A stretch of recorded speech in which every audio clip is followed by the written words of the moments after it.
Tomić, 7 Dino Kresinger, 11 Mladen Patović, 15 Ninoslav Pavaković, 16 Tomislav Radotić, 19 Krešimir Prgomet, 21 Tomislav Jurić, 22 Frane Vitajić, 24 Dario Rugašević i 30 Mario Lučić.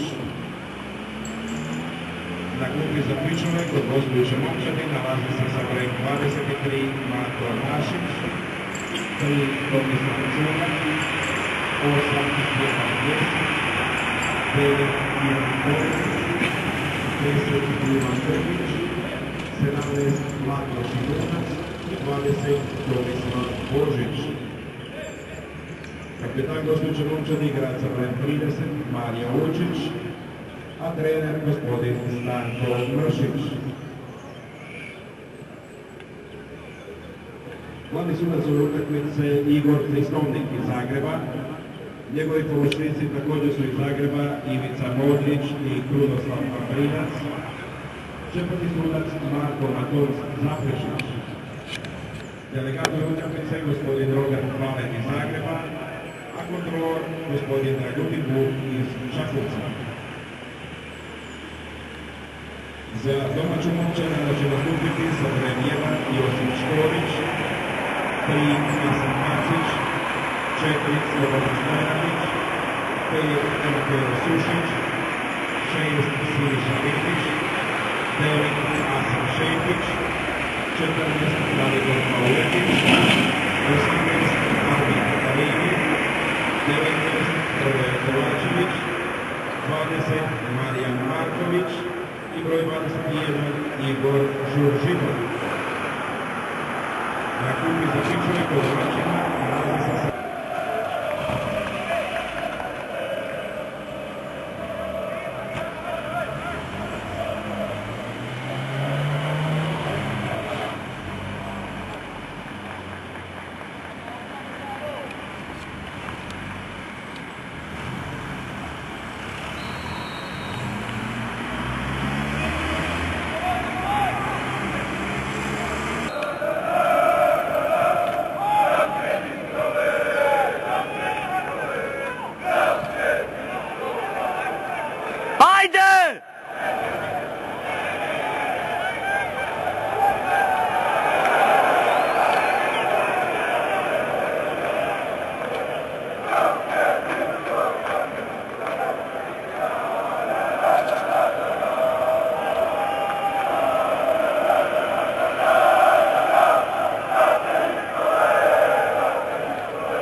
Zaleđe! Ja idu.